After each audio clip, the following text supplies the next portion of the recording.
আসসালামু আলাইকুম প্রিয় শিক্ষার্থী বন্ধুরা, আশা করি আপনারা সবাই অনেক ভালো আছেন। তো আজকের এপিসোডে বিশেষ করে আমি আপনাদেরকে দেখাবো যাদের কাছে ল্যাপটপ আছে, মাদারবোর্ড নষ্ট অথচ যে ডিসপ্লে আছে ডিসপ্লেটি ভালো আছে, তো আপনারা কিভাবে অতি সহজেই আপনাদের যে ডিসপ্লেটি আছে এটিকে আপনারা এইচডি মনিটর কিভাবে বানাবেন আজকে আমি আপনাদেরকে দেখাবো।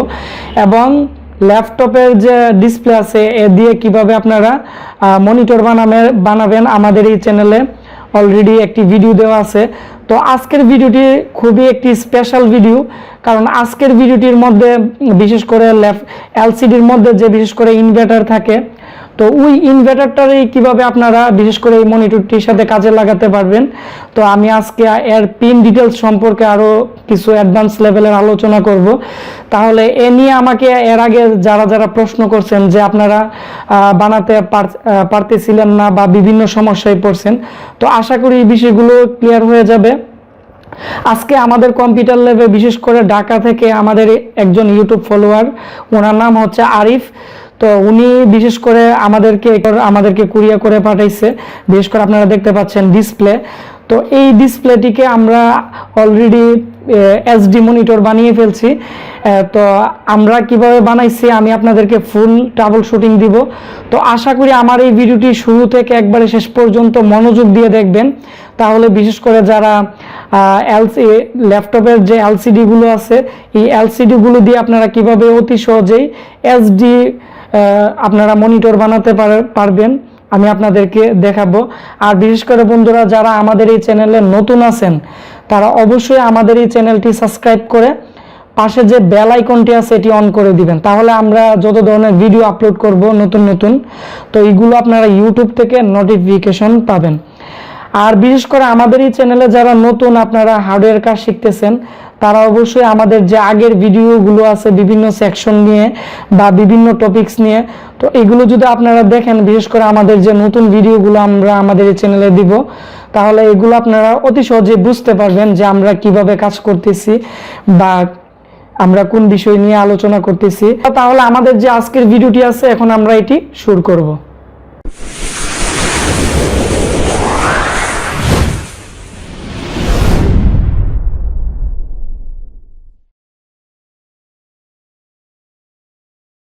তো বন্ধুরা বিশেষ করে আপনারা এখন স্ক্রিনে যে মনিটরটি দেখতেছেন এটি কিভাবে বানাইতে হয় আমি আপনাদেরকে এ টু জেড দেখাবো। তো তার আগে আমি আপনাদেরকে এই মনিটরটির কিছু সুবিধা আমি আপনাদেরকে বলে দিচ্ছি। আর অবশ্যই আপনারা যারা এই মনিটরটি ইউজ করতে চান তারা এরকম একটি যে এসএমবিএস যে অ্যাডাপ্টার আছে ওই অ্যাডাপ্টার 5 অ্যাম্পিয়ারের আপনারা নিয়ে নেবেন। তাহলে এর যে রেজুলেশন আছে বিশেষ করে যে এর যে টিউব আছে, তো টিউবটি ভালোভাবেই আপনার যে সাপোর্ট দিবে, যেমন সাইড থেকেও আপনারা নেগেটিভ দেখা যাবে না। ওই ক্ষেত্রে আপনারা অবশ্যই 5 অ্যাম্পিয়ারের একটি ভালো মানের একটি অ্যাডাপ্টার নিয়ে নেবেন। তারপরে যে জিনিসটা আমি আপনাদেরকে দেখাচ্ছি, আর এই যে মনিটরটি আছে বা স্ক্রিনটি আছে বিশেষ করে আপনারা এখানে ভালো করে দেখতে পাচ্ছেন সাইডে বিভিন্ন যে দেওয়ালে ফিট করার মতো আপনার সুবিধা দেওয়া আছে। বিশেষ করে এটি ল্যাপটপের যে হ্যান্ডিস্ট আছে, তো হ্যান্ডিস্টের মধ্যে আপনারা এটি খুলে আপনারা লাগাতে পারবেন। তো এই হচ্ছে এর সুবিধা। আর এই যে ডিসপ্লেটি আছে এটি আপনারা চাইলে বিশেষ করে দেওয়ালেও লাগাতে পারবেন, অথবা এর যে মূলত যে প্লাস্টিকের যে কাভারটি আছে এই কাভারটির মধ্যে রেখেও আপনারা বিভিন্ন অ্যাঙ্গেলে বিভিন্ন জায়গায় রেখে আপনারা কাজ করতে পারবেন। এবং এটি জায়গা কম খাবে। এবং বিশেষ করে যারা প্রফেশনালি হার্ডওয়্যার কাজ করতেছেন, বিশেষ করে আমাদের এই চ্যানেল থেকে কাজ শিখে, তো তাদের জন্য আপনারা বিশেষ করে আপনাদের যে মাদারবোর্ডগুলো আছে এগুলো আপনারা অতি সহজে চেকিং করতে পারবেন এবং ব্যাড সেক্টর রিপেয়ারিং এর কাজে ইউজ করতে পারবেন এবং এটি জায়গা কম খাবে। তো যার কারণে আমাদের কম্পিউটার ল্যাবে আমরা এটি ইউজ করছি। তো এখন বিশেষ করে আমাদের যে পিসিটি আছে এটি আমি এখন শাটডাউন দিয়ে দিব এবং খুলে আমি আপনাদেরকে স্টেপ বাই স্টেপ দেখাবো আপনারা এটি কিভাবে ফিটিং করবেন। তো আমরা এটি খুলে নিচ্ছি। তো আমাদের যে বিজিএ কেবলটি আছে এটিও আমরা বন্ধুরা খুলে নিচ্ছি। তো এখন আমি ফুল প্যাকেজটি আমি আপনাদেরকে দেখাবো আপনারা এটি কিভাবে তৈরি করবেন। তো এটি হচ্ছে মূলত আমাদের যে ডিসপ্লে আছে এটি। তো এই ডিসপ্লেটি মূলত পাঠাইছে ওনার নাম হচ্ছে আরিফ। আর এটি হচ্ছে ওনার মোবাইল নাম্বার। তো আমরা প্রত্যেকটা প্যাকেজ আমরা এখন খুলে ফেলবো, খুলে আমি আপনাদেরকে দেখাবো আপনারা এটি কিভাবে তৈরি করবেন ঘরে বসে থেকেই। তো এর জন্য মূলত আপনারা বিশেষ করে এখানে খেয়াল করেন, এরকম একটি মাল্টি কার্ড লাগবে, বিজিএ কার্ড। এর মডেল হচ্ছে MT561-MD, তারপরে এর যে ভার্সন আছে 2.1। তো এই কার্ডটি আনার পর এর সাথে যে আপনারা এখানে বিজিএ কেবলটি দেখতেছেন, তো এই কেবলটি মূলত বিশেষ করে এর সাথেই দিয়ে দেই, এটি আলাদাভাবে আপনাদের কিনতে হবে না। তারপর যে কাজটি করতে হবে, বিশেষ করে এখানে 5 জোড়া একটি কেবল আপনারা এখানে দেখতে পাচ্ছেন। তো এই কেবলটি বিশেষ করে আপনারা যে বিভিন্ন ধরনের ইলেকট্রনিক্স দোকানে আপনারা পাবেন। তো 5 জোড়া তার একটি আপনারা কিনে নেবেন, কেনার পরে আপনারা এটি বানিয়ে নিতে হবে। কারণ বিশেষ করে ল্যাপটপের যে LVDS যে প্যানেল আছে, তো এটি আপনারা এইভাবে বানিয়ে নিতে হবে, কারণ আমরা কাস্টমাইজ করে বানিয়ে নিছি। আপনারা ভালো করে খেয়াল করেন। প্রথম হচ্ছে এখানে কালো, তারপর হচ্ছে যে আমাদের যে 3.3 ভোল্ট সাপ্লাইয়ের যে পজিটিভ কেবলটা আছে এটি হচ্ছে 3 নাম্বার যে লাইন আছে এর মধ্যে লাগানো আছে। তারপরে হচ্ছে এখানে আপনারা ভালো করে খেয়াল করেন, অথবা আপনারা এটি আপনারা স্ক্রিনশট দিয়ে রাখেন যাতে আপনারা এর সাথে মিলিয়ে আপনারা বানাতে পারেন। আর এর অপোজিট প্রান্তটি থাকবে এরকম।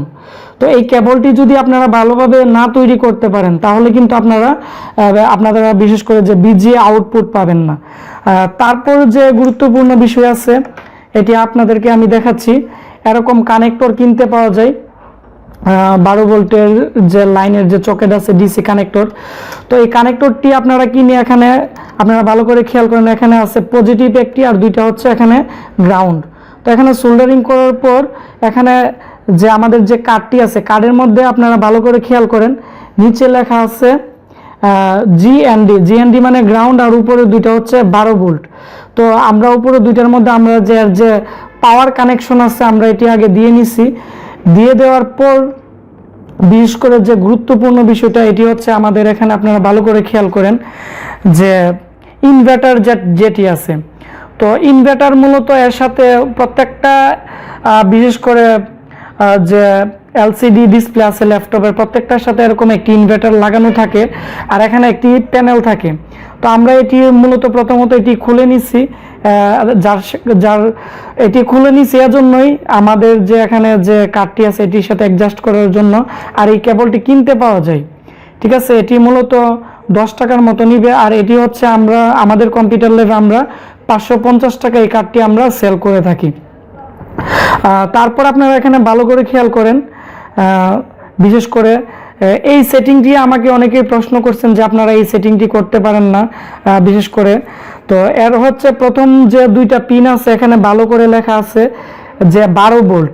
তো এখানে দুইটার থেকে একটা পিনই মূলত আমাদের কাজে লাগে। আমি আপনাদেরকে দেখাচ্ছি, এখানে 1 নাম্বারে আছে লাল রেড কালারের যে কেবলটি আছে 12, আর 2 নাম্বারের যে এখানে আমাদের কোনো লাগানো নাই, কারণ একটা 12 ভোল্টে আমাদের এখানে আসবে। আর এখানে বিশেষ করে প্রথম যে কেবল ইনভার্টারের যে প্রথম যে লাইনটি আছে এর মধ্যে মূলত লাগবে।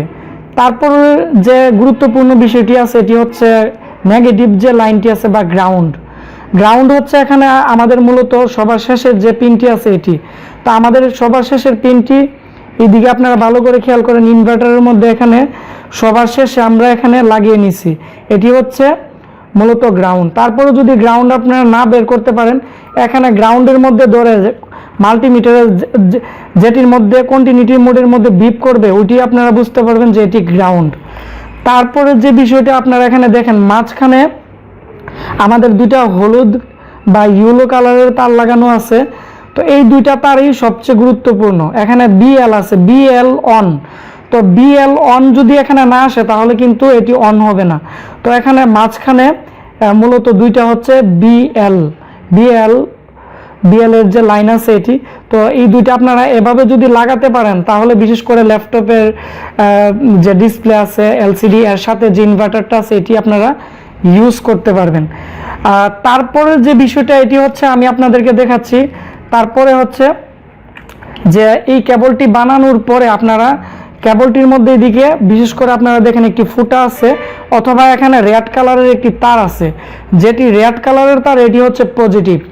আর বিশেষ করে আপনারা এখানে ভালো করে খেয়াল করেন, আমাদের যে সার্কিট আছে এলবিডিএস কানেক্টরের, তো এই কানেক্টরের মধ্যে এখানে একটি প্লাসের একটি চিহ্ন দেওয়া আছে ফুটা, তো এটি আপনারা দেখতে পারবেন। তো এদিকেও যে প্লাস আছে ওইভাবে আপনারা লাগাতে হবে। এটি যদি আপনারা ভুলে উল্টা লাগিয়ে ফেলেন তাহলে কিন্তু ডিসপ্লেটি কিন্তু নষ্ট হয়ে যাবে। তারপর হচ্ছে আমি আপনাদেরকে যে জিনিসটা বলতে চাচ্ছি, এটি হচ্ছে এখানে ভালো করে আপনারা খেয়াল করেন যে প্রথম যে জাম্পার আছে, তো এই জাম্পারের মধ্যে 3.3 ভোল্ট আছে, আর উপরে আছে 5 ভোল্ট, আর এদিকে আছে 12 ভোল্ট। তো 3.3 ভোল্ট যে জাম্পারটি আছে এটি দ্বারা আপনারা বিশেষ করে আমাদের যত ধরনের ল্যাপটপের ডিসপ্লে আছে এটি আপনারা ইউজ করতে পারবেন। আর তাছাড়া আমাকে আপনারা অনেকেই প্রশ্ন করছেন এই কার্ডটি দিয়ে বিশেষ করে যে ইসোনিকের যে মনিটর আছে 17 ইঞ্চি অথবা 17 ইঞ্চি যত ধরনের ডিসপ্লে আছে অথবা 19 ইঞ্চি যেগুলো আছে এগুলো ইউজ করতে পারবেন কিনা। হ্যাঁ, অবশ্যই আপনারা এটি দিয়ে আপনারা ইউজ করতে পারবেন। আর আপনারা যখন 17 ইঞ্চি যে মনিটরের ডিসপ্লে আছে এগুলো, অথবা আপনারা যারা বিশেষ করে অনেকেরই আছে পাওয়ার সার্কিট পুড়ে গেছে 19 ইঞ্চি মনিটরের, ওই ক্ষেত্রে আপনারা 5 ভোল্ট করে দিবেন, জাম্পারটি এখান থেকে আপনারা 5 ভোল্ট করে দিবেন। আর বিশেষ করে 19 ইঞ্চি আর 17 ইঞ্চির জন্য 17 ইঞ্চি যে মনিটর আছে এগুলোর জন্য বিশেষ করে 10 জোড়া এরকম এলবিডিএস কানেক্টর পাওয়া যায়, ওইটা আপনারা লাগাতে হবে। আর 19 ইঞ্চির জন্য এরকম 5 জোড়া কেবল আছে, এগুলো কোনো ধরনের এডিট করতে হবে না বা এগুলো কোনো চেঞ্জ করতে হবে না, আপনারা সরাসরি লাগালেই কাজ করবে। তারপরে যে বিষয়টা আছে এটি খুবই গুরুত্বপূর্ণ, আপনারা এখানে ভালো করে খেয়াল করেন যে এখানে HGFEDCBA এগুলো হচ্ছে জাম্পার। প্রত্যেকটা ডিসপ্লের জন্য এখানে আপনারা জাম্পারিং করতে হবে। যেমন আপনারা 14 ইঞ্চি যে মনিটর আছে, বিশেষ করে আজকে আমরা যেটা তৈরি করছি এর জন্য আপনারা জাম্পারটি আপনারা প্রথমের মধ্যে একটি লাগাতে হবে, তারপর 3 নাম্বারে একটি লাগাতে হবে। আর যারা বিশেষ করে 15.6 যে মনিটরগুলো আছে এগুলোর ক্ষেত্রে প্রথমে একটা লাগাবেন, তারপর হচ্ছে এখানে আপনারা এদিকে যে 3 নাম্বার পিন আছে প্রথম থেকে শুরু করে, তো এখানে আপনারা একটি লাগালেই অটোমেটিক ডিসপ্লে এসে পড়বো। আর তাছাড়া যদি আপনারা অনেকেই আমাকে প্রশ্ন করছেন আপনাদের ডিসপ্লে সাদা হয়ে থাকে, ওই ক্ষেত্রে আপনারা ভালোভাবে যখন এলবিডিএস কানেক্টর আপনারা সেটিং করবেন, আপনারা এখান থেকে জাম্পার চেঞ্জ করে দেখবেন যেটি দিয়ে ডিসপ্লে আইসা পড়ে ডাটা আইসা পড়ে, ওইটি আপনারা বুঝতে পারবেন যে এই সেটিংই এর জন্য পারফেক্ট আছে। আর এটি এমন একটি মাল্টি কার্ড, এই কার্ডটি দ্বারা আপনারা বিশেষ করে 15 ইঞ্চি বা 14 ইঞ্চি থেকে আপনারা প্রায় 42 ইঞ্চি পর্যন্ত আপনারা বিশেষ করে ডিসপ্লের মধ্যে আপনারা এটি সেটিং করতে পারবেন। আর এর জন্য কোনো সফটওয়্যার করতে হবে না, শুধু আপনারা জাম্পার সেটিং করে নিলেই হবে। তো বন্ধুরা, এই হচ্ছে আমাদের টোটাল একটি সেটিং। আর তাছাড়া এর যে প্যানেল আছে এটিও আমি আপনাদেরকে আবার পুনরায় লাগিয়ে আবার টেস্টিং করেও দেখাবো, তাহলে আপনারা অতি সহজে বুঝতে পারবেন। আর বিশেষ করে আপনারা যখন ল্যাপটপের ডিসপ্লের মধ্যে লাগাবেন অবশ্যই আপনারা এখান থেকে ভালো করে খেয়াল করেন যে আপনারা এটি এইভাবে আপনারা লাগাতে হবে, ঠিক আছে? তো এইভাবে লাগাতে হবে, তো এইভাবে আপনারা লাগাবেন বিশেষ করে। আর অনেকে আছে উল্টা লাগিয়ে ফেলেন একটু জোর করে, অনেক সময় লাগতে চায় না তারপরও। তো আপনারা যদি উল্টা লাগিয়ে ফেলেন তাহলে অবশ্যই এই প্যানেলটি নষ্ট হওয়ার আশঙ্কা আছে, তো এই বিষয়টি আপনারা অবশ্যই খেয়াল রাখতে হবে। তো এই হচ্ছে বন্ধুরা বিশেষ করে আমাদের যে আজকের যে একটি প্যাকেজ, বিশেষ করে আমরা কিভাবে ল্যাপটপের যে ডিসপ্লে আছে এগুলো দিয়ে আমরা কিভাবে মনিটর বানাই। তো আপনারাও যদি এইভাবে আমি আজকে আপনাদেরকে যেভাবে ট্রাবল শুটিং দিলাম, তো এইভাবে যদি আপনারা তৈরি করতে পারেন তাহলে আমি 100% নিশ্চয়তা দিতে পারবো আপনারা যে কোনো ধরনের ডিসপ্লেকে আপনারা এই কার্ডটি দ্বারা আপনারা মনিটরে পরিণত করতে পারবেন। তো বন্ধুরা, আমাদের রিসেন্টলি আমরা আরেকটি ভিডিও দিব, এটি হচ্ছে আপনারা কিভাবে যে ইউনিভার্সাল যে কার্ড আছে, তো কার্ডের মাধ্যমে আপনারা কিভাবে এরকম প্যানেলকে আপনারা অতি সহজেই আপনারা টিভি বানাবেন আমি আপনাদেরকে দেখাবো। তাহলে আপনারা এরকম ইলেকট্রনিক্স আরও অনেক কিছু প্র্যাকটিক্যালি অনেক কিছু জানতে পারবেন এবং বুঝতে পারবেন। তো বন্ধুরা, আমার এই ভিডিওটি যদি ভালো লেগে থাকে তাহলে অবশ্যই ভিডিওটির নিচে একটি লাইক দিবেন এবং কমেন্টস করে আপনাদের মতামত জানাবেন যে এই বিষয়ে যদি আপনাদের কোনো প্রশ্ন থাকে বা আপনারা যদি কোনো কিছু না বুঝে থাকেন, আমি অবশ্যই আপনাদেরকে কমেন্টসের মাধ্যমে সহযোগিতা করার চেষ্টা করব। আর অবশ্যই বন্ধুরা আমার এই ভিডিওটি শেয়ার করে আমাকে সাপোর্ট করবেন, তাহলে আমি আর একটু এগিয়ে যেতে পারবো এবং আরও এরকম নতুন নতুন অনেক ধরনের ভিডিও নিয়ে আপনাদের মাঝে হাজির হব, যাতে আপনারা এগুলো দেখে অনেক কিছু শিখতে পারেন এবং বুঝতে পারেন। তো বন্ধুরা আপনারা সবাই ভালো থাকবেন, দেখা হচ্ছে নতুন কোনো একটি ক্রিয়েটিভ একটি ভিডিও নিয়ে।